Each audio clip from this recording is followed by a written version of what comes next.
तर या सगळ्या विसर्जन मिरवणुकीमध्ये यंदाच्या वर्षी वेगवेगळे देखावे केल्याचं आपल्याला पाहायला मिळतंय। हे दृश्य पाहतोय पुण्यामधून।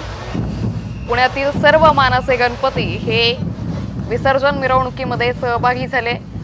गुरुजी तालीम मंडळ मानाचा तिसरा गणपती आता आपल्या मिरवणुकीच्या दिशेने पुढे वाटचाल करतोय।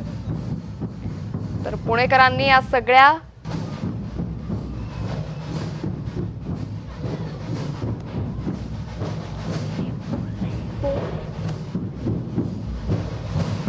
तर मानाचा तिसरा गुरुजी तालीम गणपती हा आता आपल्या दिशेने विसर्जन मिरवणुकीमध्ये सहभागी झाल्याचं पाहायला मिळतंय।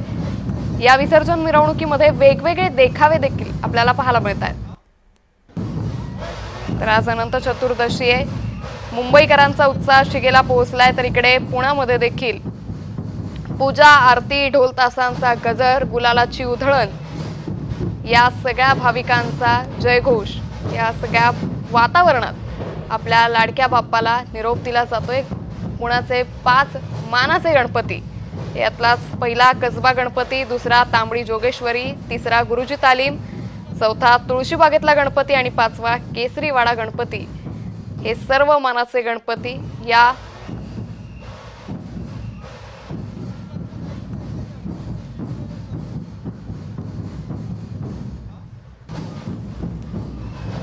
तर पारंपरिक पद्धतीने या गणरायाला निरोप दिला जातोय।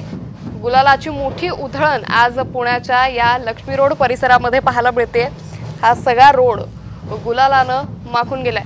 तर दुसरी दृश्य आपण पाहतोय शंखनाद पथकाकडून हे वादन केलं जातंय।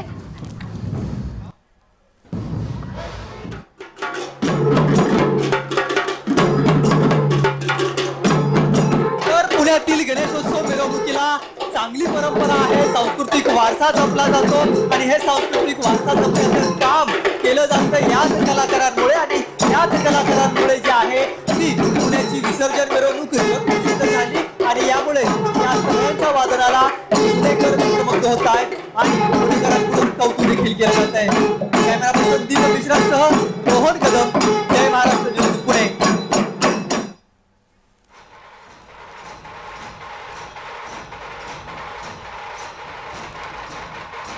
तर पुण्यामधल्या विसर्जन मिरवणुकीचा उत्साह हा पाहायला मिळतोय।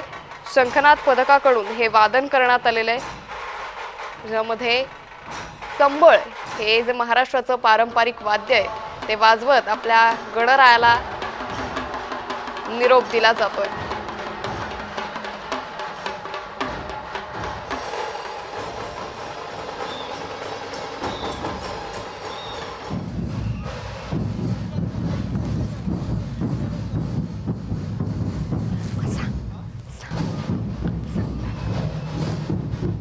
तर मानाचे गणपती हे विसर्जन मिरवणुकीमध्ये सहभागी झालेत। या मिरवणुकीमध्ये विविध देखावे हे सादर केल्याचं पाहायला मिळतंय। 3.5 शक्तिपीठ या देखाव्यामध्ये आपल्याला पाहायला मिळत आहेत। तर या 3.5 शक्तिपीठांना या सगळ्या भाविकांकडून ही मानवंदना दिली जात असल्याचं पाहायला मिळतंय। तर आता आपण जाऊया पुण्यातील स्टुडिओमध्ये। माझे सहकारी निलेश नातू आपल्यासोबत जोडले गेलेत। निलेशजी,